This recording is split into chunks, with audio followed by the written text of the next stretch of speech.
Good morning to all of you. So we have started this chapter 1, measurement, and in the previous video we have discussed the following contents. We define the measurement, and then we define the unit of the measurement, like what units we actually use and why we are using the units to measure anything.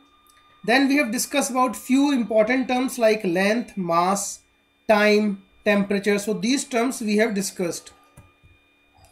Then we have discussed about why we are using the measurement and what is the importance or application of the measurement. Then we started with measurement of area, and I have told you how do we measure the area of regular surfaces and how do we measure the area of irregular surfaces. Okay, regular surfaces like your palm or like the leaf area.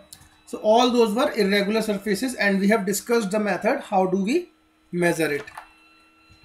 So in today's video we are going to discuss about the volume. What is volume? What are the units of the volume? And how do we measure the volume of regular objects like cuboid, cube shape, or how do we measure the volume of the irregular objects like a stone or anything whose shape is not predefined. So let's start our discussion.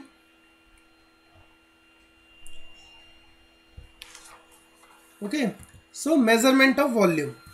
First of all, let's take a beaker and pour some water into it and note the reading. Suppose this is a beaker and you just pour the water.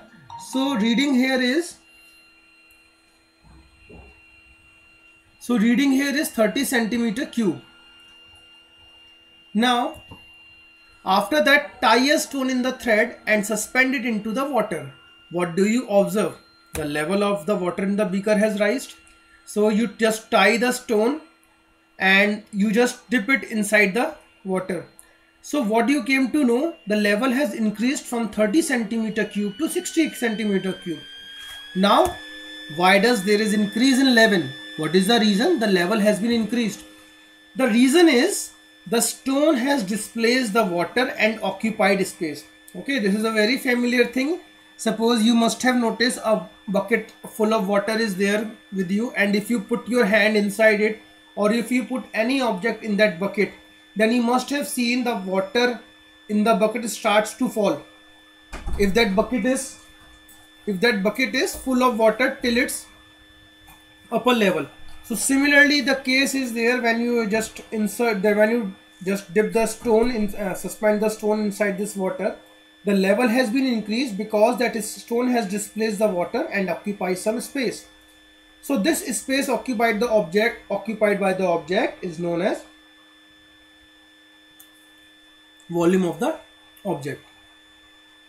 Okay, so whatever the space is occupied by an object, that space is actually known by a term that is volume.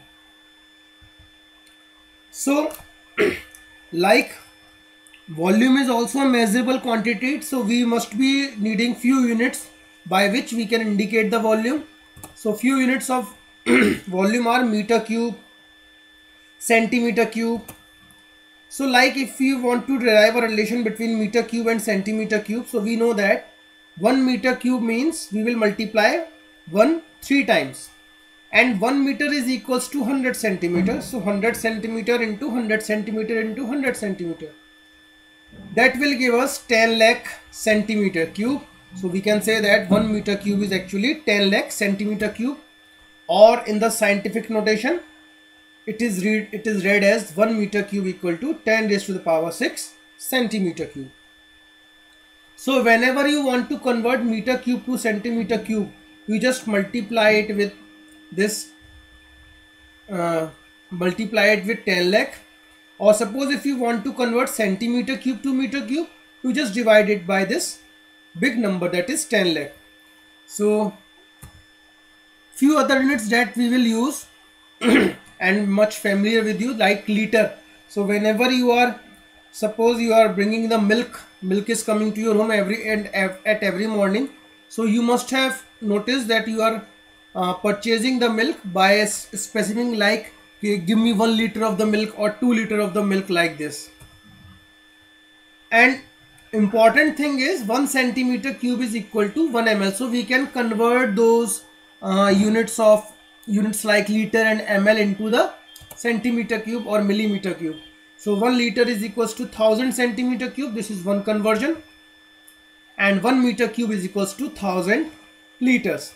So you just remember this. Now why 1 liter is 1000 centimeter cube? Because we know that 1 liter is equals to 1000 ml. Understood? Now regarding the measuring volume of the liquid. So the volume of liquid is measured by using a container of known capacity. Okay, whenever we are measuring the volume of a liquid, like suppose the milkman is giving you the milk, then he must be using some measuring cylinders of 500 ml or 1 liter or 2 liters.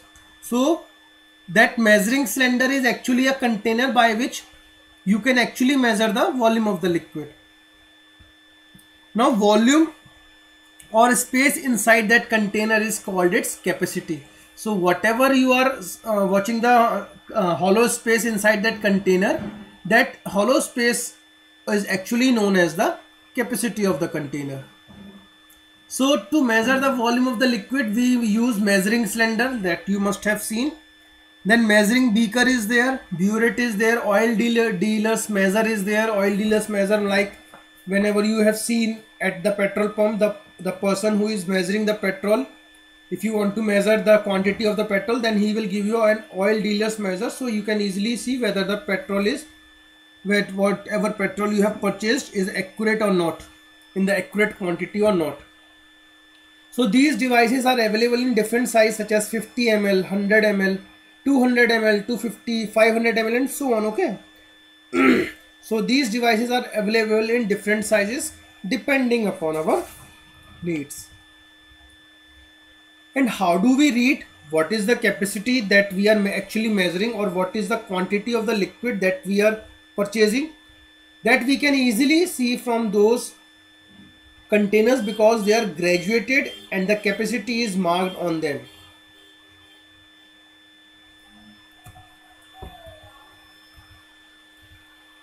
Okay, like here you can see few measuring devices, few volume measuring devices I have shown you. So this is the graduated cylinder. Okay, and what is the graduation? See these marks like 10, 20, 30, 40. So these are the graduations, okay, by which you can easily read the volume of the liquid inside this. Like in this, if you read, it is actually 100 ml of the liquid inside this graduated cylinder. Similarly is the case with pipette also, a very small measuring device in which you can measure the volumes likes of 10 ml or 2 ml. Then burette is there. In this also you can measure the volume, and then volumetric flasks. Okay, these are the few volume measuring devices that we are using in the chemistry lab.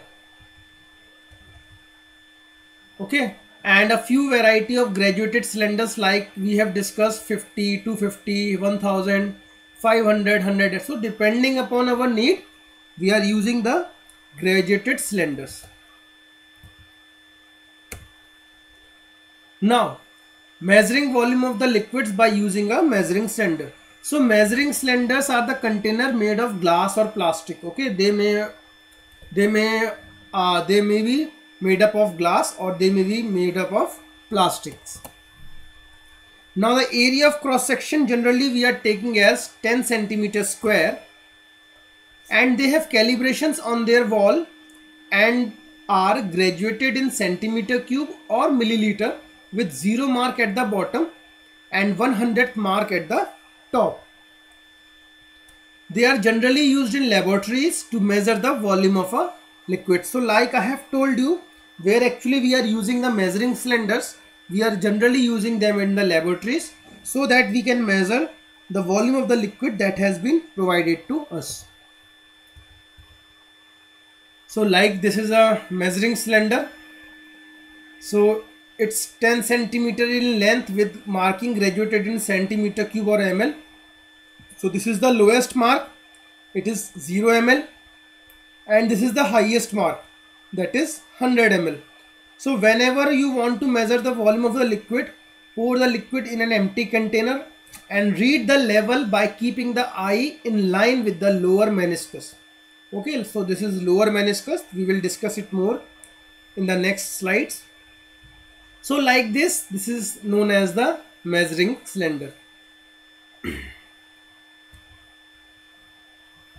Okay, so this is the measuring cylinder with graduations. Okay, these are the graduations by which you can easily read the what volume is actually inside the this measuring cylinder. Now, what is meniscus? Meniscus is a curve formed on the upper surface of a liquid inside a container, and this curve is formed by a surface tension between the liquid and the container holding the liquid. Now, surface tension means, see, whenever we are pouring a liquid inside, suppose you must have noticed whenever you pour the water inside the glass. Okay, so a very common observation is, even when the glass is empty, you must have seen few droplets of water always remain inside. Now, what is the reason? Reason is the cohesive forces that acts between the water particles or water molecules and the glass molecules. So due to that cohesive, that water droplets are actually attached to that glass surface because of the adhesive force which acts between the water molecules and the glass molecules. So what is the adhesive forces? Adhesive forces are actually the force of attraction that acts between the particles of the different kind. Like in this case, you can see this is the liquid. So liquid particles, and this is the glass and glass particles. So there is a force of attraction between these two particles, and that force of attraction is known as adhesive force, due to which there is a slight curvature produced on the surface of the liquid inside the container. Now these adhesive forces depends upon the type of container also. Okay, this is the glass container, so there is a small meniscus, but if we use the plastic container, then this meniscus is very small, or it may not be visible. So this meniscus is formed due to the surface tension. Okay, surface tension means adhesive forces that acts between the liquid particles and the container that holding the liquid. Now there are two types of meniscus that has been noticed, and again it depends upon the force of adhesion as well as the density of the liquid which is poured inside the liquid. So if the molecules in the liquid are more attracted to the sides of the container than to each other, the liquid will stick to the sides of the container. Like, see, there are two types of forces, cohesive forces and adhesive forces. Cohesive forces acts between the particles of the same kind, and adhesive forces acts between the particles of different kind. So whenever those adhesive forces are more than the cohesive forces, so in that case the meniscus curves bend down and is called lower meniscus. Most liquids form this kind of meniscus, and water is a common example of liquid that forms a lower meniscus. Here you can see, now the forces between the particles of this liquid is lesser than the forces between the particles of liquid and the glass. So as the adhesive force dominate the cohesive forces, so there is a slight curvature in the liquid. And where do we actually read the volume? We will not read the volume from here. We will read the volume from the lower level. So whenever you want to read a lower meniscus, read at the lowest level of the curve. Okay, remember this. We always read at the lowest level of the curve. Now, in some cases, the molecules of liquid are more attracted to each other than the sides of the container. That means we can say now cohesive forces are dominating in comparison to the adhesive forces. So what happened? The liquid will pull away from the side of the container and form an upward curve called upper meniscus. So here you can see the force of attraction between the particles of this liquid is much more than the force of attraction between the particles of this liquid and the particles of this glass. So due to which there is a bulging upward, okay, bulging upward or upward curve. So this is known as the upper meniscus. So in case of the lower meniscus, the bulging goes downward, and in case of the upper meniscus, bulging goes upward, and this is known as upper meniscus. And how do we measure the volume of these kind of liquids? We will measure the volume of these kind of liquids at the upper level or highest level. Okay, so a very common liquid that forms upper meniscus is called liquid mercury. So to read a upper meniscus, read at the highest level of the curve. Okay, this is the highest level of the curve, so we will always read it from here only. Now suppose if you want to use the beaker to measure the volume of the liquids, then beakers can also be used to measure the volume of the liquid. So to read the volume, what you can do, you just immerse the beaker well inside the water contained in the tub so that it completely filled with water till the maximum mark. So like this is the maximum mark of 100 ml. So you just immerse this beaker inside the water, and when it is completely filled, then you can measure its volume. Now view the height of the liquid at eye level. Okay, your eye level should be here only, and read the volume at the bottom of the meniscus. Okay, again meniscus is there, so if lower meniscus is there, then you should read the volume at the lowest level. If upper meniscus is there, then you should read the volume at the highest level. So in this manner you can measure the volume of the liquid by using a beaker. Okay, so it is used to measure a fixed volume of a liquid from a large volume, and it is available in different quantities. Like, okay, this must be familiar with you. Whenever the milkman is measuring the milk, so he is using these type of beakers only, and it may be 50, 100, 200, 500 or even 1 liter. Okay, so these are the few types of measuring beaker. Now let's see what is volume. So the space occupied by a body is called its volume or capacity. SI unit of volume is meter cube. Few smaller unit of volume is centimeter cube, and 1 meter cube is equals to 10 raised to the power 6 centimeter cube. The volume of the liquids is expressed in liters, and the relation between liter and centimeter cube is 1 liter equal to 1000 centimeter. Therefore we can say that 1 centimeter cube equal to 10 raised to the power minus 3 liters or 1 milliliters. So these are the terms that I have discussed in very detail. So this is the summary of those terms that we have discussed so far. Now the vessels that we use for measuring the volume of the liquids, like we have discussed, measuring cylinder and measuring beakers. Now coming to the regular solids. Okay, regular solids like solids in the form of cube, like ice cube you can say, cuboid, okay, like matchbox. Then cylinder, you can take the example of suppose your pencil. If it is not been if you purchase a new pencil, then you almost assume it as a cylinder if its sides are not tapered. Or sphere is very general example, like you have seen the ball. Then cone, birthday cap. Okay, so these are the few regular solids whose volume we can measure by using the right formula. Like for the cube, formula is L into L. For cuboid, L into B into H. For cylinder, pi r square H.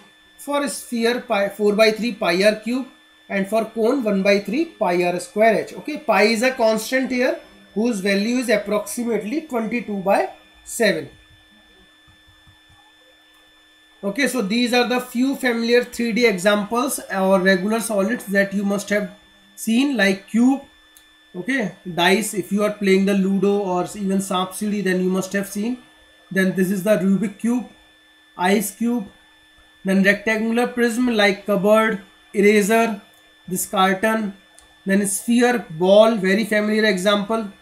Cones, okay, these are the roadblocks that police is nowadays using to stop the vehicles. Then this is the ice cream cone, birthday cap, then cylinder, the containers, then your Coke can, triangular pyramid, then square based pyramids, and triangular prism, and so on. Okay, so these are the few 3D solids whose are those who are known as the regular solids.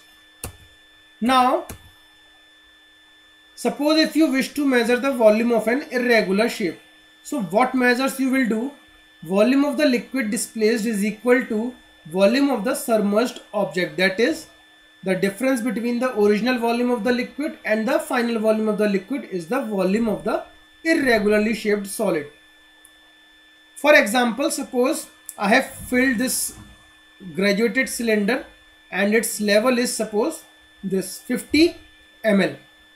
Now I just suspend a stone inside this container. So like in the previous slides we have seen, whenever we dip the stone inside the water, its level is definitely going to rise. Okay, so its level is risen to suppose 70 ml. So what is the volume of the water displaced now? It is 70, that is the new volume, subtracted 50, that is the old volume. So we got answer as 20 ml. So this 20 ml is actually the excess volume, and this excess volume is actually equal to the volume of the stone, that is 20 ml. So what is the volume of the stone? 20 ml. So whenever you want to measure the volume of any irregular solid, you can use this method by taking a graduated cylinder and you can easily measure the volume. So we can say that volume of an irregular solid is equals to volume of the liquid displaced by the solid when immersed completely in the liquid. Okay, so next is measurement of density. So what is density? Density of an object is defined as mass per unit volume of that object. That formula is density is equals to mass upon volume, or m upon v. So v is the volume of the object, m is its mass. It is generally represented by this symbol. This is the Greek letter that is pronounced as rho. Okay, RHO, rho.